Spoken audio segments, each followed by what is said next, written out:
I spent my entire childhood trying to earn my mother's love. I wasn't a bad kid. I wasn't rebellious. I did everything right. Straight A's. No trouble. Always helpful. But no matter what I did, I always felt like I didn't quite belong. My brother was the golden child. My sister was her sweet girl. And me? I was different. For years, I thought I was just too sensitive, too intense, too hard to love. Until one night, during a family dinner argument, my mother looked me in the eye and said, "You're not even my son." That's how I found out I was the product of my father's affair. That everyone else knew. And that the woman I spent my life trying to impress had never truly seen me as hers. I left that house that night, built a life, built a family, and years later, she was the one asking to be let back in. This isn't just about adoption.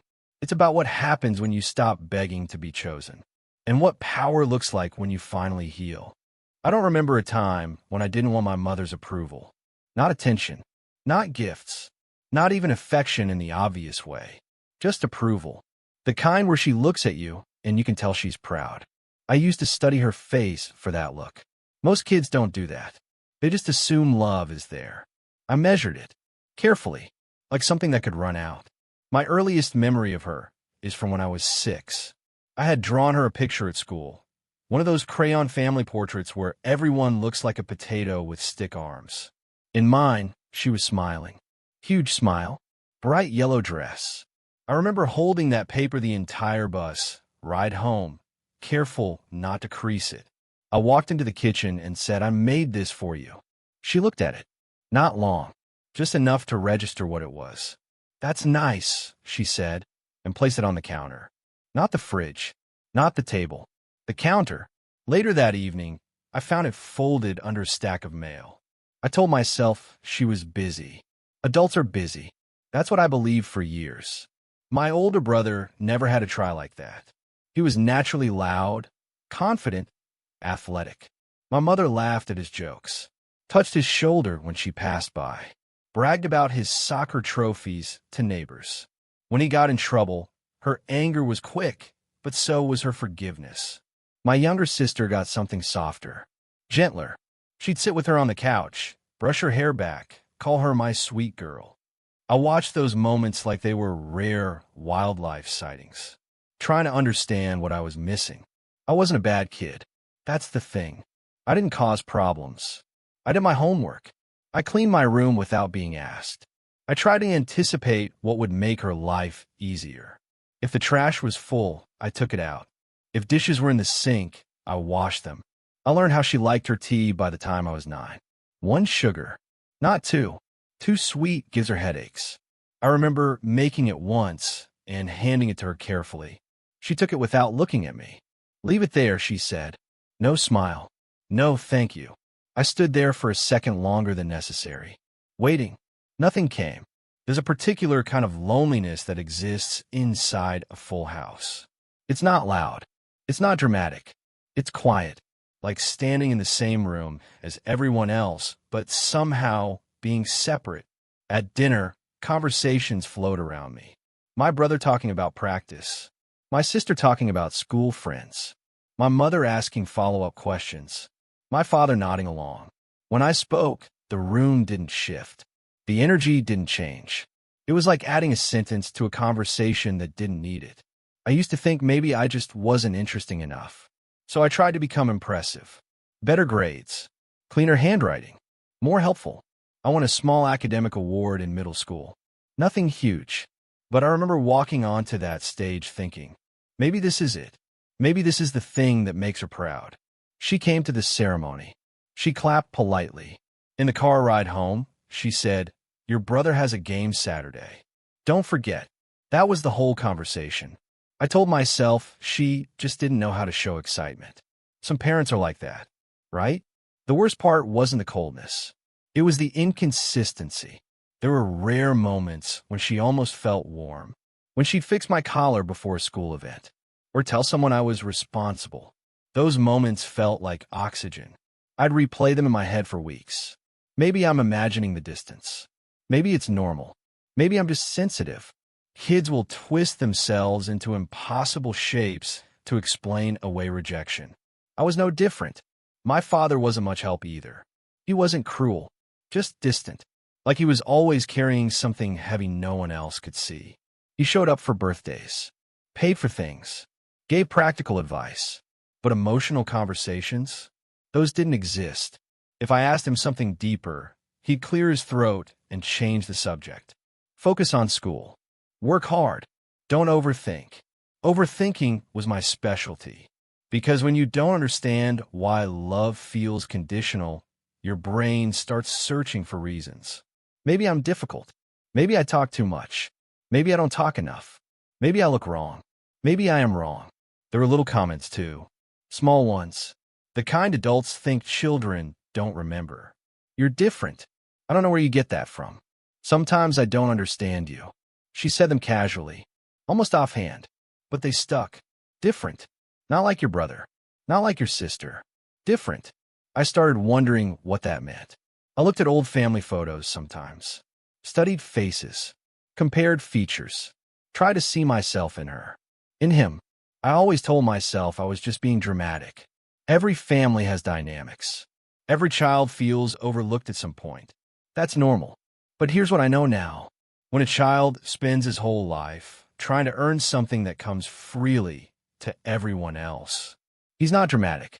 He's hungry. And hunger changes you. It makes you hyper-aware, hyper-compliant, hyper-responsible. I didn't grow up rebellious. I grew up careful. Careful not to disappoint.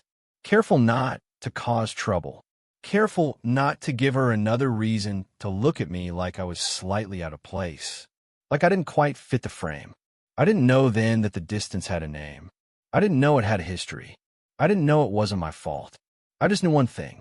No matter how much I tried, I never felt like I was fully hers. And the night she finally said the words out loud, it didn't feel like a revelation. It felt like confirmation. Looking back, the favoritism wasn't loud. It wasn't cartoonish.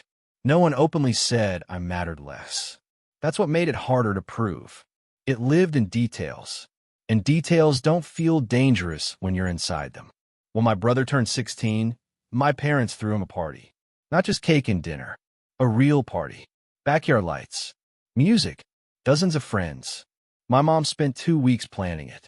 I remember helping hang decorations, taping streamers, carrying folding chairs from the garage.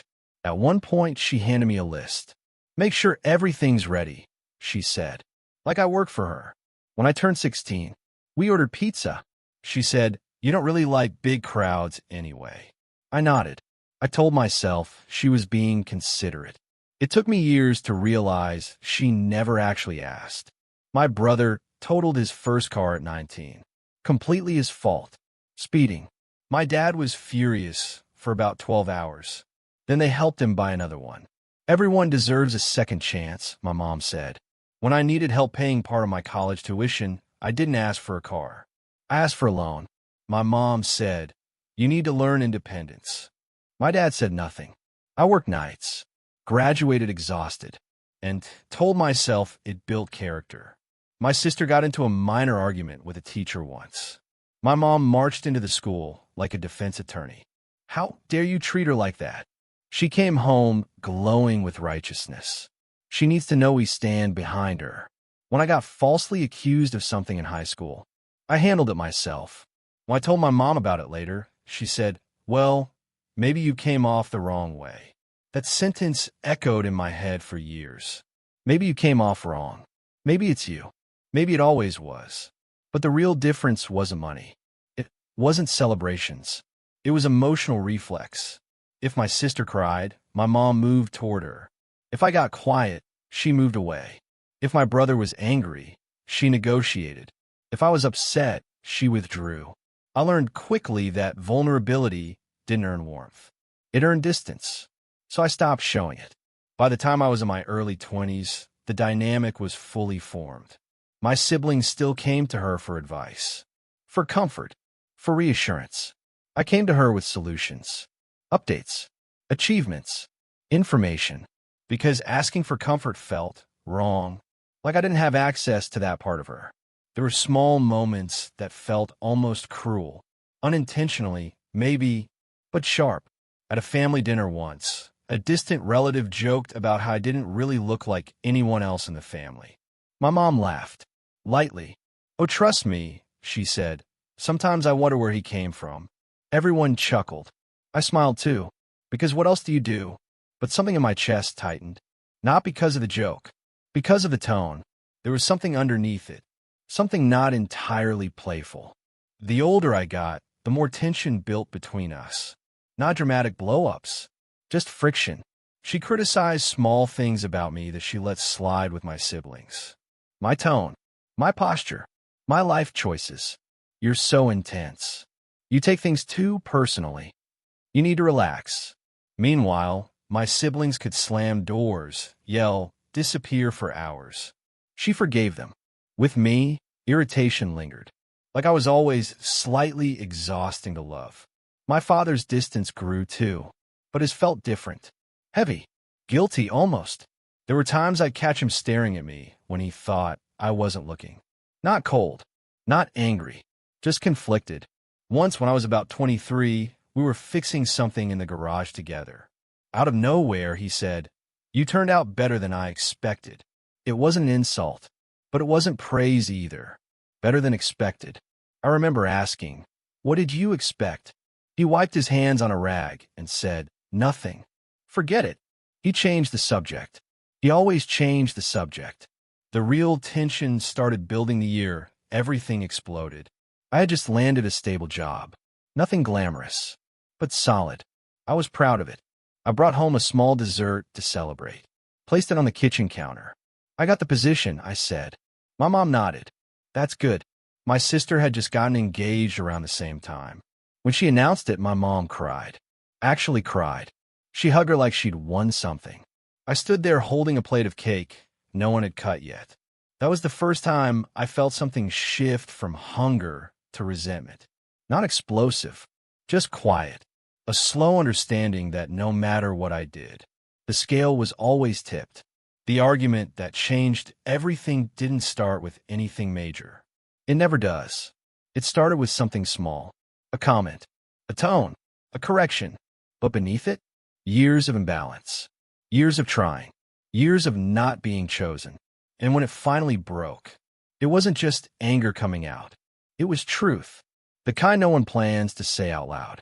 And when she looked at me that night, her face wasn't shocked by what she was about to say. It was relieved, like she'd been holding it in for decades. It was a normal evening. That's the part one replay the most. Nothing about it felt historic. No thunderstorm. No shattered plates. Just Tuesday. I had come over for dinner because my sister was visiting with her fiancé. My brother was there too. The house smelled like roasted chicken and something sweet in the oven. From the outside, we looked like a perfectly intact family. We always did. Dinner started fine. Surface-level conversation. Wedding planning. My brother complaining about work. My mom asking questions. My dad quiet, as usual. I mostly listened. That had become my role. Listener. Observer. Background stability. Until it wasn't. At some point, the conversation shifted to living arrangements. My sister mentioned possibly moving closer to our parents after marriage. My mom lit up immediately. "Oh, that would be perfect," she said. "You've always been close." There was something about the way she said it. Close. Like it meant something deeper than distance. My brother chimed in. "Yeah, we've always been tight." They laughed about childhood memories. Stories I was technically part of, but somehow never central to. Then my mom looked at me. "You're quiet." I shrugged. "Just listening." She gave that familiar tight smile. "You've always been like that." It wasn't criticism, but it wasn't warmth either. Something in me snapped slightly. Not explosively, just enough. "I wasn't always quiet," I said. She raised an eyebrow. "Oh, I just learned it didn't make much difference if I wasn't." The table shifted. My brother looked at me. "What's that supposed to mean?" I hadn't planned to say anything. But once the door opened, years came pouring out. "It means I've spent my whole life trying to matter here." Silence. My sister frowned. "That's dramatic." "No," I said calmly. "It's accurate." My mom's jaw tightened. "We are not doing this tonight." "Doing what?" I asked. "Rewriting history." That phrase. Rewriting history. Like my memories were fiction. My brother laughed awkwardly. Dude, what are you even talking about? I looked at my mom. When was the last time you were proud of me? She froze. Just for a second. But I saw it. That hesitation. I've always been proud of you, she said quickly. Then why did it never feel like it? Her eyes hardened. Because you're impossible to satisfy. There it was. Blame. I felt heat rising in my chest. Impossible? I repeated. I've done everything to make you happy. My sister rolled her eyes. Here we go. I ignored her. I was looking at my mother. You never hugged me unless I initiated it. You never defended me the way you defended them. You never looked at me the way you look at them. Her chair scraped against the floor. Stop it. Why? I asked. Because it's not true. It is true. Her voice rose. You have always been different. Different. That word again. Different. I felt something click into place. Like a final puzzle piece sliding. Different how? I asked. No one spoke. Even my father looked tense now. Say it, I said. My mom's breathing changed. Shorter. Sharper. For a moment, I thought she would walk away. But instead, she laughed. Not kindly. Not amused. Sharp. Bitter. You want to know why it feels different? She said. My heart was pounding. Yes. She stood up, and for the first time in my life, I saw something in her eyes that wasn't cold. It was exhausted and angry. Because you're not even my son. The room stopped. Not metaphorically. Literally. No forks moving. No breathing. No background noise. Just silence. My sister blinked. What? My brother stared at her. Then at my dad. My dad didn't move. Didn't deny it. Didn't laugh. He just looked down. That was the loudest part. You don't get to question how I love, my mother continued, voice shaking now. You don't get to rewrite what I've done for you. I felt like the floor had tilted. Not your son, I said quietly. No one corrected her. No one said, that's not what she meant. My sister looked confused. What does that even mean? My mom pressed her lips together. Too late. The sentence was out. And it wasn't a joke. I turned to my father. Say something. He didn't look at me. He didn't look at anyone. He just exhaled slowly, like someone who had been waiting for this moment for 25 years. That's when I knew. It wasn't anger. It wasn't exaggeration. It was truth. And everyone at that table, except me, had been living with it. The worst part? I didn't feel shocked. I felt confirmed, like something inside me had always known. Like every different finally had a definition. Explain, I said, but no one moved. No one rushed to comfort me. No one said I misunderstood. My sister whispered. What is she talking about? My father finally stood up and said the words that split my life into before and after. We need to talk. No one went back to the table. No one cleared the dishes. My sister was still standing near her chair, looking between our parents like she was waiting for someone to laugh and say it was a misunderstanding. My brother kept saying, what does that even mean? Under his breath. But my father didn't answer them. He looked at me. Come with me, he said. His voice wasn't angry. It wasn't defensive. It sounded tired. We went into the living room.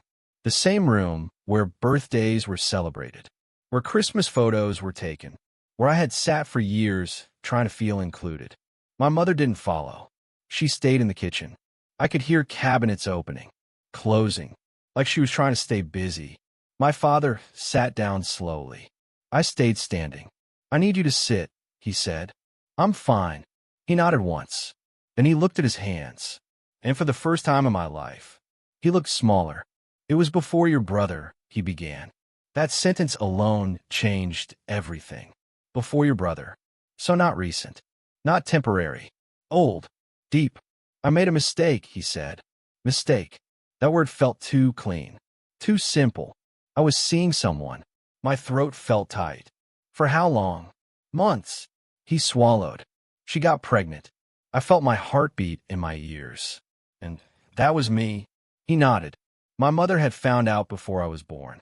He told me that part carefully, like he was trying to minimize damage that had already detonated. She was going to leave, he said. She packed a bag. But she didn't. No. Why? Because divorce was complicated. Because reputation mattered. Because my siblings hadn't been born yet. Because pride is heavier than betrayal. Because she thought she could handle it. And my biological mother? I asked. He hesitated. That hesitation scared me more than anything else. She didn't want to raise you alone, he said. That's not what I asked. He closed his eyes for a second. She passed away. The room felt colder. When? Shortly after you were born. There was no second parent. No hidden connection waiting somewhere. Just absence. So, I struggled to finish this sentence. She agreed to raise me? He nodded. She said she would treat you as her own. The words felt almost cruel. Treat you as her own. I laughed. Not because it was funny. Because it was unbearable. Is that what she did? I asked. He didn't answer. He didn't need to. Do they know? I asked, meaning my siblings. He shook his head. No. So, I was the only one who didn't know. Yes. The honesty of that answer hit harder than the affair. Everyone had been protecting something. Her pride, his guilt, the image of a perfect family. And I had been protecting something too. The idea that maybe I was just hard to love. Did she ever love me?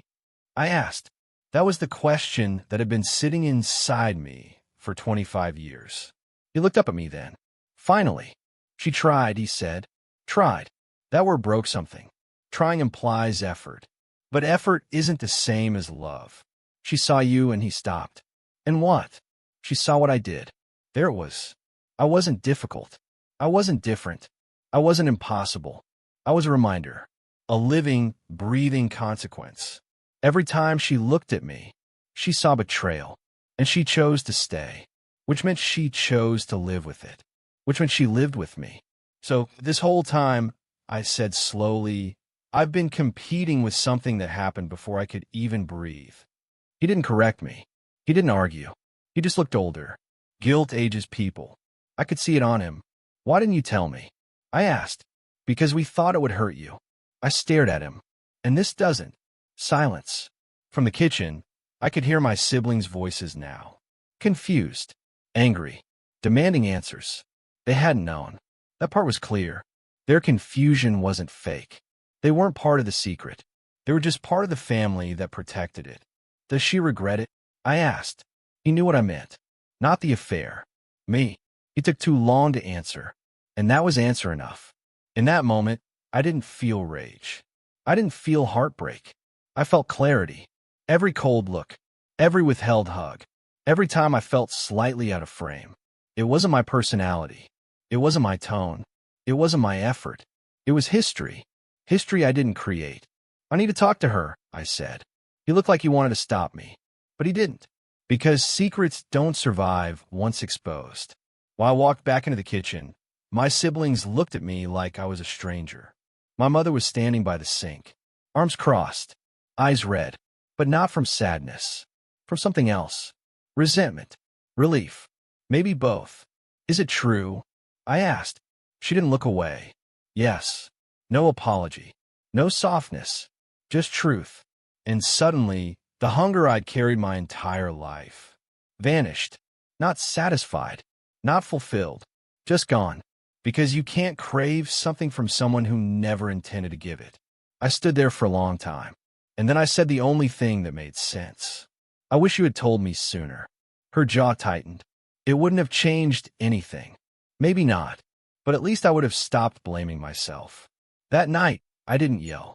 I didn't slam doors. I didn't cry in front of them. I just went upstairs, packed a bag, and for the first time in my life, I stopped trying.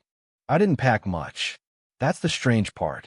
When your entire identity shifts in one night, you realize how little you actually need. A duffel bag, a few shirts, my laptop, the small box where I kept documents. I moved calmly, methodically, like I was leaving for a short trip, not walking out of my childhood. From downstairs, I could hear voices. Low, tense. My sister asking questions. My brother pacing. My father trying to explain something that probably sounded hollow. And my mother, silent. That silence felt familiar. It had lived in our house for years. Now it just had a name. I paused in my room for a moment. Looked around. The same walls I had stared at as a kid, wondering what I was doing wrong. The same ceiling I had studied while replaying conversations, trying to decode her tone, trying to earn something invisible. And suddenly, I didn't feel small anymore. I felt free, because you can't fail at something you were never meant to win. When I walked back downstairs with my bag, the room went quiet. My sister looked panicked. "You're leaving?" "Yes." "For how long?" I looked at her. "I don't know." That was honest, because I didn't know who I was outside of trying to belong there. My brother stepped forward. "Dude, this is messed up. You're overreacting." "Overreacting." I almost smiled. "I'm actually underreacting," I said calmly. That confused him, because he was expecting anger. People understand anger. They don't understand attachment. My father stood up. "You don't have to go tonight." "Yes, I do." He didn't argue, because deep down, he knew the house had just become unlivable for me. Not physically, emotionally. Then I looked at her. My mother. She was still by the sink, arms folded, guarded. I waited, just for a second, for something, an apology, a crack, a moment of softness. She met my eyes, but there was no collapse, no weight, just distance. The same distance I had memorized since childhood. Now it made sense. "I never meant to hurt you," she said finally. The words were flat, careful, like something rehearsed in her head. I nodded. "I know." And that was true. I don't think she woke up every day planning to be cold. I think she woke up every day trying to tolerate something she never chose. But intention doesn't erase impact. "I tried," she added. That word again. Tried. I believed her. But trying to love someone isn't the same as loving them. And a child can feel the difference. I slung the bag over my shoulder. My sister started crying. My brother looked angry. My father looked defeated. And my mother looked tired, like she had finally said the quiet part out loud and didn't have the energy to pretend anymore. As I opened the front door, my father said my name. Just my name. Nothing else. I turned. He looked like he wanted to say something meaningful, something that would repair decades. But guilt doesn't form sentences easily. So he just said, "Call me." I nodded and stepped outside. The night air felt different, cooler, clearer. For the first time in my life, I wasn't trying to adjust myself to fit inside someone else's emotional limitations. I wasn't trying to earn love, or decode silence, or prove my worth. I wasn't even angry. I was empty, but not in a broken way. In a reset way. I didn't know where I was going. Not really. I had some savings. A friend who owed me a favor. A job I could expand. But for the first time, my future didn't revolve around whether or not she would finally choose me. That hunger? It was gone. And without it, I felt lighter than I ever had in that house. I drove away without looking back. Not because I didn't care, but because I finally understood something. You can't force someone to see you as theirs. And once you stop trying, you stop shrinking. And that was the night I stopped being her almost son and started becoming my own person. The first few months after I left were strange. Not dramatic, not chaotic, just quiet. I stayed with a friend at first. Small spare bedroom, thin mattress. But it felt lighter than my childhood home ever had. Because no one in that house looked at me like a reminder. I was just me. I threw myself into work. Not because I was trying to distract myself, but because for the first time, my effort wasn't tied to earning love. It was tied to building something real. I took extra shifts, volunteered for harder projects, saved aggressively. I stopped spending emotional energy trying to decode someone's tone and redirected it toward growth. It's amazing what you can build when you're not trying to prove you deserve to exist. The first year passed without much contact. My siblings texted occasionally. Awkward check-ins. "Hope you're good." Dad says hi. My mother never reached out directly. My father called a few times. Short conversations. Surface level. Weather. Work. Practical things. We never mentioned that night. Some truths don't need repetition. Therapy came next. That was new for me. I'd always been the handle-it-yourself type, but sitting across from someone who asked simple questions like, "What did you need as a child?" destroyed me more than any argument ever had. Because the answer was simple. I needed her to choose me, and she couldn't. Not because I was unworthy, but because loving me required her to confront a betrayal she never healed from. Understanding that didn't erase the pain, but it removed the self-blame. And that changed everything. Around year 2, my life started stabilizing. Better job, better apartment, actual savings. I met someone. Her name was Elena. She didn't know my history at first, just that I was steady, reliable, calm. The irony wasn't lost on me. All the traits I developed trying to survive emotional distance were the same traits that made me a good partner. When I told her the story months later, she didn't pity me. She didn't dramatize it. She just said something simple. You deserved warmth. No one had ever said that to me before. Not like that. Not without conditions attached. And hearing it from someone who had no obligation to love me hit harder than any rejection I'd experienced. We got married 3 years after I left. Small ceremony. Close friends. My siblings were invited. They came. It was awkward at first, but softer than I expected. My father came too. He hugged me tightly, longer than he ever had before. My mother? She came. She stayed quiet, polite, distant, but not hostile. I didn't expect anything else. And that's the difference. Expectation had died years ago. Then came a moment I never thought about as a kid. Becoming a father. Holding my daughter for the first time felt like someone had opened a door inside me. And what surprised me wasn't fear. It was instinct. Warmth came naturally. It didn't feel forced. It didn't feel like trying. It felt automatic. And that's when I understood something painful.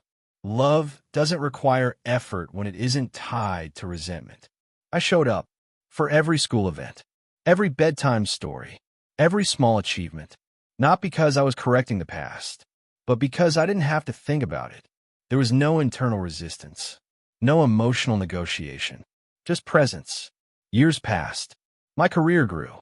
We bought a house, had another child, built routines, holidays in our own space, new traditions. The old hunger never returned. Sometimes I would think about her, about the kitchen, about that sentence. You're not even my son. But it no longer felt like a wound. It felt like information. Information that had set me free. And here's something no one tells you about distance.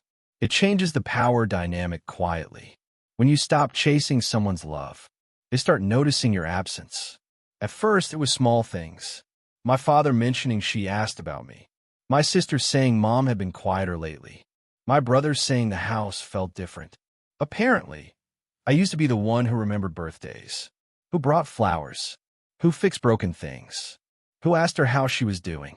When I left, that effort left too, and silence filled the gap. 5 years after I walked out, she called me, directly, for the first time. I stared at the screen for a long moment, not with anger, not with excitement, just neutrality. Then I answered. Her voice sounded older, softer, less sharp. I was hoping we could talk, not demand. Not accusation, just hoping. Time does strange things to pride. And that's when I realized something. I had spent my entire childhood trying to be her son. And now, I was someone she had to request access to. And I wasn't sure if I wanted to grant it. When I answered the phone, there was a pause on the other end. Like she hadn't actually expected me to pick up. Hello, I said. Her breath caught slightly. Hi. Not hi, sweetheart. Not how are you. Just hi. We had never learned how to speak to each other without tension underneath it. I was hoping we could talk, she repeated. Her voice wasn't sharp anymore. It wasn't defensive. It sounded uncertain. That was new. What about? I asked. There was a long pause. I've been thinking. I almost smiled. She had spent decades not saying things. Now she was searching for words. I don't expect anything from you, she added quickly. That sentence told me she did. Because people who expect nothing don't clarify it. I like to see you. It wasn't a demand. It wasn't framed as obligation. It was careful, like she was approaching something fragile. We agreed to meet at a small cafe halfway between our homes. Neutral territory, Not her kitchen. Not my house. Somewhere without history. When I walked in, she was already there. Smaller than I remembered. Older. Age had softened the sharpness in her face. Or maybe I was just seeing her differently now. She stood up awkwardly when she saw me, like she didn't know if a hug was allowed.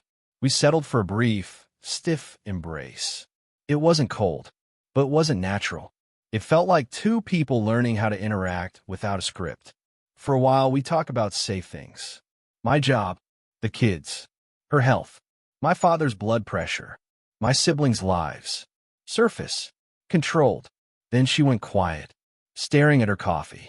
I didn't think it would affect you the way it did, she said. That sentence carried years inside it.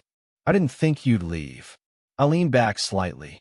I didn't leave because of one sentence. She nodded slowly. I know. I was angry, she admitted. Not at me. Not directly. But the implication hung there. Angry at what your father did. Angry at the situation. Angry at the reminder. And I didn't know how to separate that from you, she said quietly. There it was. Honesty. Late. But real. I try to be fair, she continued. That word again. Tried. But every time I looked at you, she didn't finish the sentence. She didn't need to. I filled in the rest silently. You saw betrayal. You saw loss. You saw what you stayed for.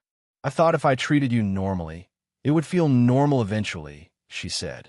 But it never did. There was no cruelty in her tone now. Just regret. Not explosive regret. Not dramatic apologies. Just the kind that settles slowly over time. You were always the one who checked on me, she added. You brought flowers on Mother's Day. You fixed the sink. You asked about my day. Her voice wavered slightly. I didn't realize how much of that was you trying. That sentence hit differently. Because she had noticed.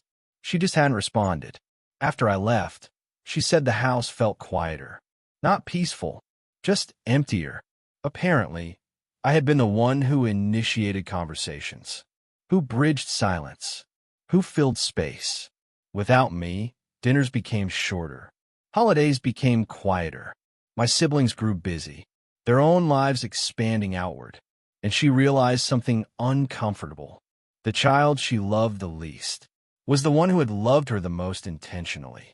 I thought you'd come back, she said. I thought you just needed time. I looked at her calmly. I stopped needing you. The sentence wasn't cruel. It was factual, and she flinched, just slightly. That's what scares me, she admitted. There it was. Not anger, not pride, fear, because distance becomes permanent when the other person stops reaching. I see you with your kids, she said quietly.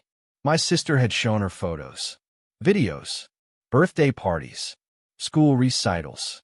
You're warm, she said. The word felt strange coming from her. I didn't know you could be like that. I almost laughed. I always was. Just not with you. She swallowed hard. I know I can't go back, she said. I know I can't fix childhood.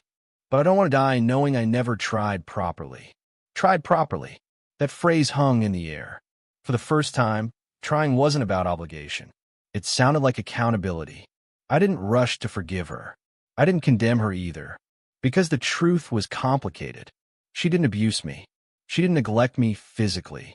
She didn't scream or insult. She just withheld. And children feel absence as deeply as cruelty. I don't hate you, I said. And I meant it. I just stopped waiting. That was the difference. Hate ties you to someone. Indifference unties you. She nodded slowly. And for the first time in my life, she looked at me not as a reminder, not as a consequence, but as a man. Separate from what happened. Separate from her marriage. Separate from history. It was the look I had waited decades for. And the strange part, I didn't need it anymore. When we stood to leave, she hesitated. Can I see the kid sometime? There it was. The new request. Not authority. Not entitlement. Permission. I thought about it. Not emotionally. Practically. Because now I was responsible for protecting something too. I'll think about it, I said. And for once, she had to live with uncertainty. The same uncertainty I grew up in. As I walked to my car, I realized something powerful. I had spent my whole childhood trying to be chosen. Now she was the one hoping to be allowed back in. And the decision was mine. I didn't answer her question right away. Not about the kids. Not about visits. Not about rebuilding anything. For the first time in my life, I wasn't reacting. I was deciding. That alone felt revolutionary. A few weeks passed. She didn't pressure me. No follow-up calls. No guilt messages. Just space. That surprised me. Maybe age had softened her. Or maybe losing access changes people faster than arguments ever could. Eventually, I invited her over. Not to my house. Not yet. We met at a park. Public. Open. Controlled. My kids were running toward the swings when she arrived. She stood there for a second, watching them. There was something in her face I hadn't seen before. Not jealousy. Not resentment. Something like longing.